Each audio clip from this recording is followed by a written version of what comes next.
40% de coûts en moins sur une route rurale improbable, alors que des milliards financent des infrastructures classiques, souvent fragiles. Une piste au Burkina Faso, construite avec des pneus usagés, traverse la saison des pluies sans céder. Que change vraiment ce choix pour les habitants? Et pourquoi Ibrahim Traoré engage-t-il sa crédibilité sur une idée aussi simple? Si ce test tient, il redéfinit la notion même de développement. Cette histoire ne promet pas une innovation spectaculaire, mais une clarification nécessaire. Elle propose de comprendre comment une idée jugée trop simple devient un test national et pourquoi son échec compterait autant que sa réussite.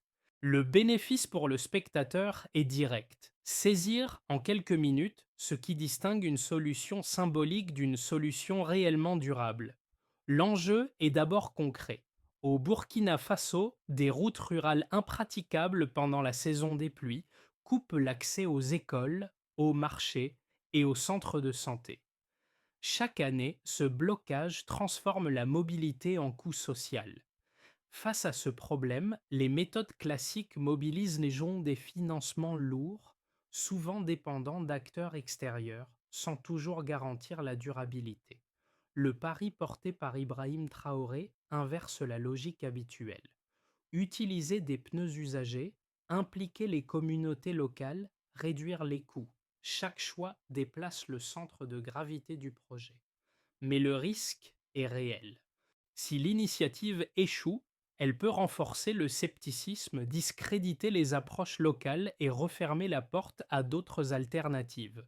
Ce récit explore donc une question simple. Que se passe-t-il quand un pays tente de choisir sa propre trajectoire, preuves à l'appui, sans promesse magique? Dès les premières minutes, un fait s'impose, clair et difficile à ignorer. Une route test construite à partir de pneus recyclés a traversé toute la saison des pluies sans se dégrader, avec une réduction annoncée proche de 40% des coûts de construction. Ce résultat suffit à déplacer le débat. L'initiative cesse d'être une curiosité pour devenir une option qui exige d'être examinée sérieusement. Et cela répond immédiatement à la question posée dès l'ouverture. Si la méthode intrigue autant, c'est parce qu'elle combine deux éléments rarement associés: une économie immédiate et une résistance observée dans des conditions réputées destructrices pour les routes rurales. Ibrahim Traoré n'apparaît pas ici comme un ingénieur isolé, mais comme le déclencheur d'un test public dont les résultats sont visibles. Le contexte explique pourquoi ce test compte autant. Dans de nombreuses zones rurales du Burkina Faso, les pistes deviennent impraticables dès que les pluies s'installent. L'accès aux services essentiels se fragilise, les échanges économiques ralentissent et la mobilité quotidienne devient incertaine. Les solutions traditionnelles, coûteuses et dépendantes d'entreprises extérieures, peinent à suivre le rythme de la dégradation. C'est dans ce cadre qu'intervient le choix des pneus usagés. Ils sont disponibles localement, peu valorisés et associés à un problème environnemental persistant. Les transformer en matériaux de construction permet de répondre simultanément à plusieurs contraintes: réduire les coûts, limiter la dépendance extérieure et traiter un déchet encombrant. La logique défendue par Ibrahim Traoré repose sur une chaîne simple. Si le matériau est local, la collecte peut impliquer les habitants. Si la construction est participative, la maintenance devient plus compréhensible. Et si la route tient pendant la période critique, l'argument technique gagne du poids. Cela ne prouve pas encore un modèle national, mais cela impose une question nouvelle. Pourquoi continuer comme avant si une alternative locale montre des résultats mesurables? Pour comprendre comment l'idée prend corps, le récit quitte les chiffres et suit un personnage discret.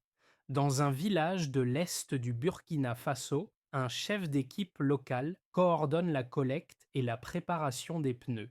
Son rôle n'a rien d'héroïque. Il organise des points de dépôt, répartit les tâches et synchronise les arrivées de matériaux avec le chantier. Cette banalité est précisément ce qui rend le projet lisible. La route cesse d'être une abstraction technique. Elle devient une chaîne d'action quotidienne. Sans collecte régulière, il n'y a pas de matière première. Sans transformation, il n'y a pas de pause. Sans coordination, le chantier se fige. Chaque étape rappelle que l'initiative repose moins sur un geste unique que sur une continuité d'efforts. Les premiers effets apparaissent rapidement. Une vendeuse de produits agricoles explique que, pendant la saison des pluies, le trajet vers le marché devient habituellement un pari risqué. La piste en pneus ne change pas la production, mais elle apporte une régularité nouvelle. Pouvoir planifier un déplacement sans perdre une journée entière modifie l'équilibre économique même à petite échelle. Un agent de santé évoque un bénéfice similaire. Lorsque les routes traditionnelles se dégradent, les visites sont retardées, parfois annulées. La nouvelle chaussée tient au moment où tout lâche. Cette continuité relie directement l'idée technique à son impact social.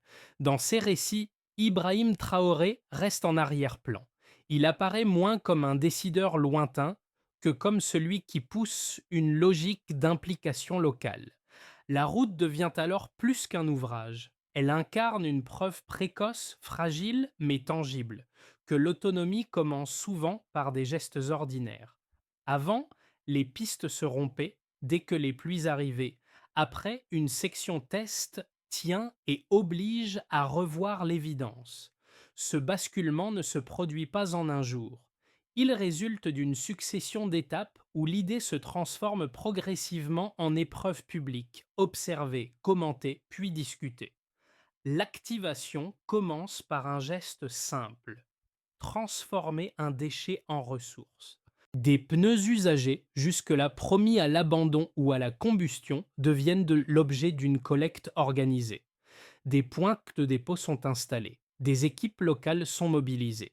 On apprend à trier, nettoyer et préparer. La logistique s'impose rapidement comme un facteur décisif. Sans flux régulier de pneus, le chantier ne peut pas avancer. Sans chantier visible, l'idée reste théorique. Vient ensuite la phase de mise en œuvre. Les premiers mètres de route attirent l'attention parce qu'ils rompent avec les méthodes habituelles. Les matériaux sont différents, la main-d'œuvre est locale et le rythme de construction suit les contraintes du terrain plutôt qu'un cahier des charges importé. Ibrahim Traoré assume ce contraste. Il ne cherche pas à masquer la rupture, mais à la rendre lisible. Le projet se présente comme une alternative, pas comme une amélioration marginale. La montée en tension arrive avec la météo. La saison des pluies agit comme un test brutal, impossible à contourner. Là où les routes traditionnelles se fissurent, la section en pneus est observée jour après jour. Les premières semaines passent sans dégradation notable. Ce simple fait change la nature du débat. L'initiative n'est plus évaluée sur une promesse, mais sur un résultat visible. Puis vient le moment où les chiffres commencent à circuler et tout s'accélère. Une réduction proche de 40% des coûts de construction est avancée. En parallèle, une baisse d'environ 30% des coûts d'entretien est évoquée. Ces données ne ferment pas la discussion, mais elles déplacent la charge de la preuve. Désormais, ignorer l'option devient plus difficile que l'examiner. Les répliques ne tardent pas. Des entreprises de construction et certains experts mettent en doute la durabilité à long terme et la sécurité. Ils invoquent les standards internationaux, les risques liés au trafic futur et l'absence de recul suffisant. Le projet quitte alors le seul terrain local pour entrer dans des arènes plus larges, où intérêts économiques et normes techniques se croisent. Face à ces critiques, Ibrahim Traoré choisit une stratégie de répétition plutôt que de confrontation directe. Il met en avant les faits observés, rappelle que l'usage visé concerne d'abord des routes rurales à trafic modéré et insiste sur l'autonomie créée par l'implication locale. Chaque nouvelle pluie devient une vérification supplémentaire. À ce moment-là, l'idée de départ change de statut. Elle n'est plus un pari isolé ni un simple symbole politique. Elle est devenue une séquence d'événements mesurables, encore incomplète, mais suffisamment solide pour poser une question centrale. À partir de quand une expérience locale mérite-t-elle d'être considérée comme une option crédible à plus grande échelle? Au fond, la démonstration tient à quelques chiffres, limités mais décisifs. Le premier sert de point de départ. Les routes rurales construites selon les méthodes classiques mobilisent des budgets élevés, en grande partie absorbés par les matériaux importés, la sous-traitance spécialisée et la maintenance fréquente. Dans ce cadre, le projet porté par Ibrahim Traoré introduit un écart mesurable. La réduction annoncée des coûts de construction approche 40%, une différence suffisamment importante pour modifier l'arbitrage budgétaire. Cette baisse signifie une chose simple: avec les mêmes ressources, davantage de kilomètres deviennent envisageables. Le second indicateur concerne l'entretien. Les routes rurales sont souvent construites puis rapidement dégradées, ce qui transforme chaque saison des pluies en cycle de réparation. Les données avancées dans le récit évoquent une diminution d'environ 30% des coûts de maintenance. Cette variation ne promet pas une absence de réparation, mais elle allège la pression financière récurrente. Moins d'intervention signifie plus de continuité et donc une meilleure prévisibilité pour les usagers. Autrement dit, la route ne tient pas seulement plus longtemps, elle coûte moins à maintenir dans le temps. Un troisième chiffre éclaire une autre dimension du projet. Environ 10 000 pneus recyclés sont nécessaires par kilomètre de route. Cette donnée relie directement l'infrastructure à l'environnement. Chaque tronçon absorbe un volume de déchets qui autrement s'accumulerait ou serait brûlé. Le recyclage cesse alors d'être un objectif abstrait. Il devient une composante matérielle de la construction. Chaque kilomètre construit correspond à un problème environnemental partiellement résolu. Ces trois mesures ne prennent sens qu'ensemble. Pris isolément, aucun chiffre ne suffit à convaincre. Réunis, ils dessinent une trajectoire différente. Une baisse des coûts libère des marges. Une maintenance allégée réduit la fragilité du système. Le recyclage transforme un passif écologique en ressource productive. Ibrahim Traoré s'appuie sur cette combinaison pour déplacer la discussion du registre idéologique vers celui de la comparaison concrète. Cependant, ces preuves restent liées à une échelle pilote. Les chiffres ne garantissent pas à eux seuls une généralisation sans heurts. Ils indiquent une direction, pas une certitude. La valeur réelle de ces données réside donc dans leur capacité à être répétées. Si les mêmes écarts se confirment sur plusieurs sites, la méthode gagne en crédibilité. Si les résultats divergent, l'argument s'affaiblit rapidement. À ce stade, la quantification ne clôt pas le débat. Elle l'ouvre sur un terrain plus exigeant. La question n'est plus de savoir si l'idée est ingénieuse, mais si ces écarts peuvent être maintenus dans le temps, sur d'autres sols, avec d'autres équipes. C'est précisément là que le projet d'Ibrahim Traoré quitte le registre du symbole pour entrer dans celui de l'évaluation rigoureuse. Les critiques du projet s'organisent autour de deux objections solides, qu'il serait réducteur d'écarter trop vite. La première concerne la durabilité à long terme. Selon plusieurs experts et entreprises de construction, une route qui tient sur une ou deux saisons ne constitue pas une garantie suffisante. Il rappelle que le trafic peut évoluer, que les charges augmentent et que les contraintes climatiques varient selon les régions. Une solution valable à petite échelle pourrait, selon eux, se dégrader rapidement si elle était soumise à des usages plus intensifs. La seconde objection porte sur les standards et la sécurité. Les infrastructures routières sont généralement encadrées par des normes techniques précises, souvent reconnues à l'échelle internationale. Les détracteurs estiment que l'utilisation de pneus recyclés, encore marginale dans ce domaine, manque de certification et de recul scientifique. Dans cette lecture, l'innovation pose un risque, celui de créer des routes fonctionnelles à court terme, mais difficiles à intégrer dans des réseaux plus larges ou à assurer juridiquement. Ces arguments ont un poids réel. Ils rappellent que l'infrastructure ne se juge pas uniquement sur un succès visible, mais sur sa capacité à durer, à être assurée et à être reproduite sans fragiliser les usagers. Ignorer ces critiques affaiblirait la crédibilité du projet.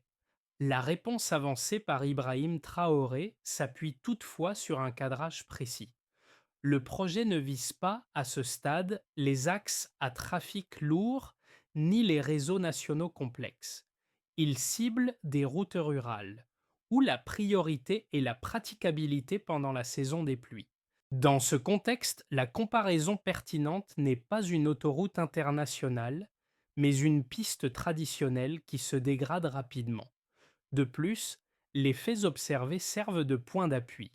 La résistance aux pluies et à la chaleur, combinée à des coûts d'entretien plus faibles, ne prouve pas une solution universelle, mais elle invalide l'idée d'un échec automatique. La méthode n'est pas présentée comme un remplacement total, mais comme une option conditionnelle à évaluer selon l'usage. Ce face-à-face révèle un point central. Le débat n'oppose pas une innovation naïve à une expertise rigide. Il oppose deux manières de juger une infrastructure, par des standards établis ou par des résultats comparés à une réalité locale. C'est dans cet écart que se joue la crédibilité future du projet. Et peu à peu, la lecture du projet change subtilement. Jusqu'ici, l'initiative pouvait encore être perçue comme une expérimentation audacieuse, portée par un contexte particulier. Ce qui bascule à ce stade, ce n'est pas l'ajout d'un nouveau chiffre, mais le déplacement du regard. La route en pneus n'est plus jugée uniquement sur ce qu'elle promet, mais sur ce qu'elle oblige désormais à comparer. Une évidence s'impose alors, presque en silence. Si une solution locale tient là où l'ancienne échouait, l'argument du pas d'alternative s'affaiblit. Ibrahim Traoré n'a pas besoin d'affirmer que le modèle est supérieur partout. Il lui suffit de montrer qu'il est fonctionnel quelque part, dans des conditions réputées défavorables. Cette simple existence crée une rupture. À partir de là, la discussion quitte le terrain de l'intuition. Les sceptiques ne peuvent de plus se contenter de dire que cela ne peut pas marcher. Ils doivent expliquer pourquoi cela a fonctionné ici et pourquoi ce succès ne serait pas reproductible ailleurs. Le centre de gravité du débat se déplace vers les conditions de réplication. Ce basculement modifie aussi la perception politique du projet. Il ne s'agit plus seulement d'un geste symbolique d'autonomie. Il devient un précédent opérationnel, encore limité, mais suffisamment tangible pour influencer les décisions futures. La question n'est donc plus est-ce possible, mais dans quel cadre cela devient-il pertinent? Les effets du projet se lisent différemment selon les acteurs concernés, et c'est précisément cette diversité qui en révèle la portée. Pour les décideurs publics, la première conséquence est budgétaire. Une réduction significative des coûts de construction et d'entretien modifie les arbitrages. Là où un budget permettait auparavant de réhabiliter un axe, il devient possible d'en traiter plusieurs. Pour l'État, cela ouvre une marge de manœuvre rare. Investir sans accroître immédiatement la dépendance financière extérieure. Dans ce cadre, Ibrahim Traoré inscrit l'initiative comme un outil de souveraineté pragmatique plutôt que comme un geste idéologique. Pour le développement national du Burkina Faso, l'impact est à la fois économique et organisationnel. L'utilisation de ressources locales réduit la pression sur les importations et stimule des chaînes de valeur internes. La collecte, la préparation et la pose des pneus créent des emplois ruraux, souvent là où les alternatives sont qui sont limitées. Cette dynamique ne transforme pas instantanément l'économie, mais elle stabilise des territoires en renforçant la continuité des échanges et des services. Du point de vue des pays développés et des acteurs internationaux, le projet agit comme un signal inattendu. Il remet en question l'idée selon laquelle l'innovation infrastructurelle ne peut venir que de solutions coûteuses et standardisées. Le recyclage de pneus appliqué à la construction routière attire l'attention sur des pratiques circulaires encore peu explorées à cette échelle. Sans être un modèle clé en main, l'initiative devient un cas d'étude, observé pour ses résultats plus que pour son discours. Enfin, pour les observateurs et les communautés extérieures, l'effet est symbolique mais concret. Le projet change la manière dont le Burkina Faso est perçu dans les débats sur le développement. Il ne se présente plus seulement comme un récipiendaire d'aide, mais comme un terrain d'expérimentation active. Les routes en pneus deviennent des preuves visibles, faciles à comprendre, qui parlent autant aux habitants qu'aux partenaires potentiels. Ces conséquences restent conditionnelles. Elles dépendent de la répétition des résultats et de leur stabilité dans le temps. Une réussite isolée n'emporte pas tout, mais l'accumulation d'effets cohérents, même modestes, crée un déplacement durable. À ce stade, l'initiative d'Ibrahim Traoré ne promet pas une transformation totale. Elle installe une possibilité crédible, dont les répercussions dépassent déjà le chantier initial. À horizon de 6 à 12 mois, l'initiative peut suivre plusieurs trajectoires distinctes sans qu'il soit nécessaire d'en prédire la probabilité. Le premier scénario, souvent considéré comme le plus réaliste, est celui de la consolidation progressive. L'État stabilise les projets pilotes, étend la méthode à d'autres zones rurales comparables et formalise des routines de collecte, de transformation et d'entretien. Dans ce cadre, la route en pneus devient une option parmi d'autres, utilisée là où la praticabilité saisonnière est l'enjeu principal.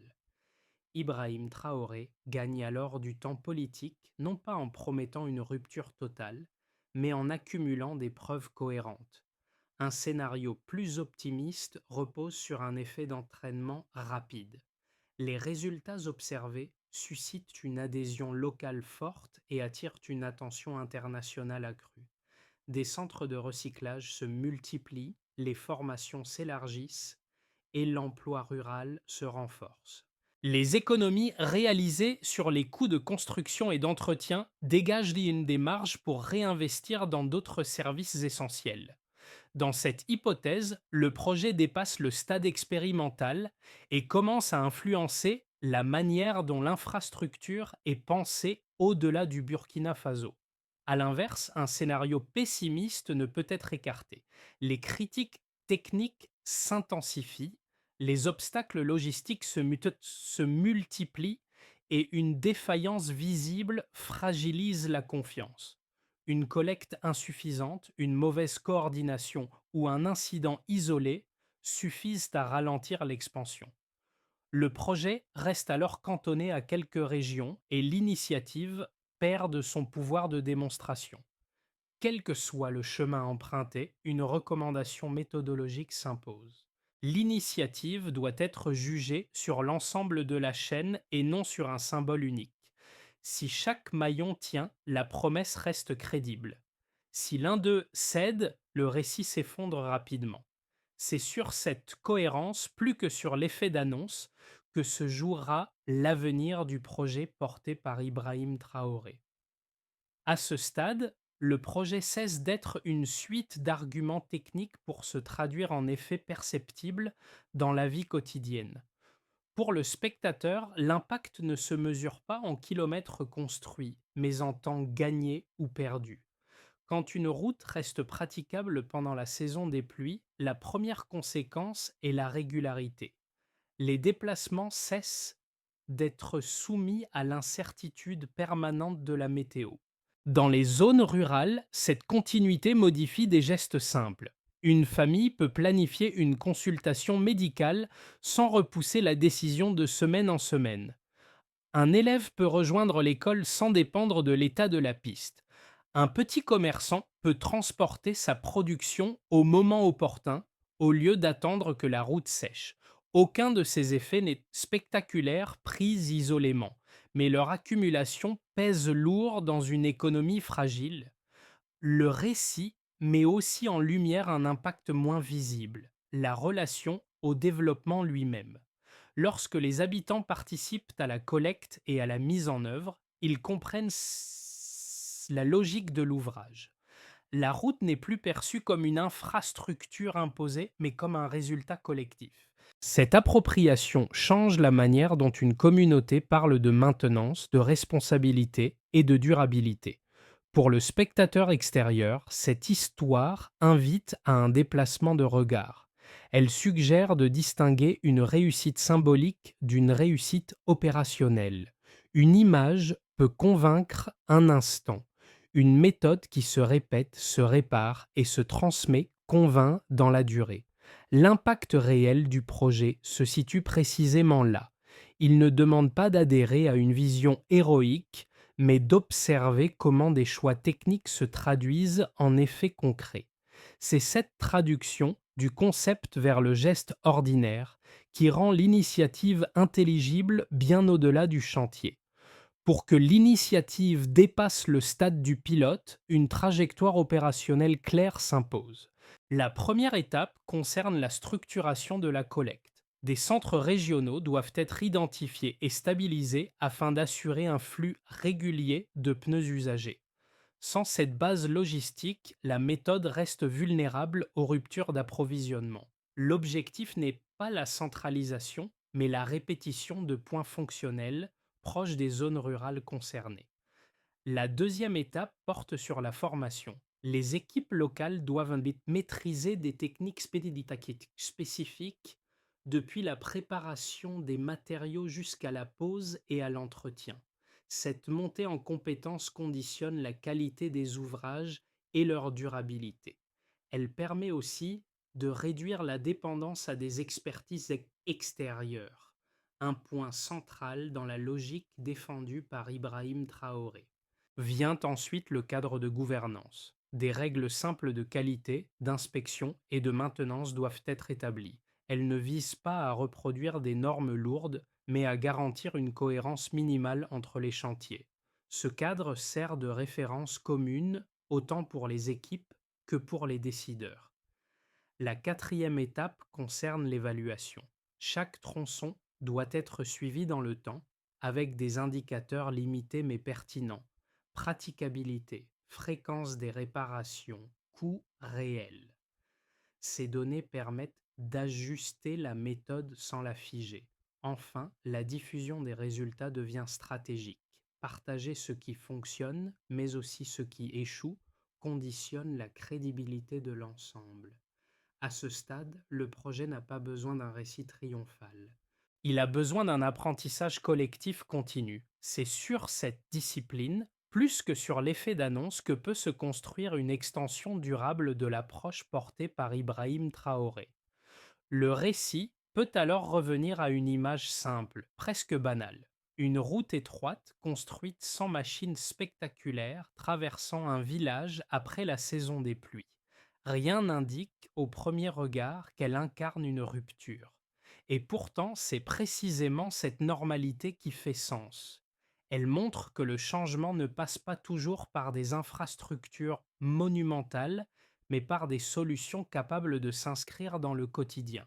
Dans cette écannante histoire, Ibrahim Traoré n'apparaît pas comme l'auteur d'un geste isolé, mais comme celui qui a accepté de miser sur une logique patiente. Le pari n'était pas de convaincre par des discours, mais de laisser des faits modestes s'accumuler. Une route qui tient, un trajet qui ne s'annule pas. Une communauté qui comprend comment l'ouvrage fonctionne et comment le réparer. L'émotion naît de cette continuité retrouvée. Là où l'incertitude dominait, une forme de confiance réapparaît. Les habitants ne parlent pas de révolution. Il parle de régularité, de prévisibilité, de temps gagné. Ces mots ordinaires traduisent mieux que n'importe quel slogan la portée réelle du projet. La force de cette initiative tient peut-être à cela. Elle ne cherche pas à impressionner. Elle cherche à durer. Et dans un contexte où tant de promesses se dissolvent, une solution qui s'ancre dans le réel laisse une trace plus profonde qu'un discours ambitieux. Au terme de ce parcours, l'initiative invite moins à prendre position qu'à déplacer la manière de juger le développement. Elle pose une question simple mais exigeante. Comment évaluer une solution sans la réduire à son apparence ou à son origine? La route en pneus n'est ni un symbole parfait, ni une recette universelle. Elle est une tentative située, observée, discutable, mais fondée sur des effets concrets. Pour le spectateur, l'enjeu dépasse le cas du Burkina Faso. Il s'agit d'interroger les critères utilisés pour reconnaître une innovation crédible. Est-ce la conformité immédiate à des standards établis ou la capacité à répondre à un problème précis avec des ressources disponibles? Cette tension traverse de nombreux débats contemporains, bien au-delà des infrastructures. L'histoire portée par Ibrahim Traoré suggère une attitude plus nuancée. Regardez une initiative dans sa durée. Observez ce qu'elle change réellement et pour qui. Accepter qu'une solution puisse être imparfaite tout en étant utile. La discussion reste ouverte. Ce projet peut réussir, se transformer ou s'arrêter. Mais il offre déjà un point d'appui pour penser autrement la relation entre autonomie, pragmatisme et développement. À chacun désormais de se demander non pas s'il est convaincu, mais ce qu'il choisit de considérer comme une preuve suffisante.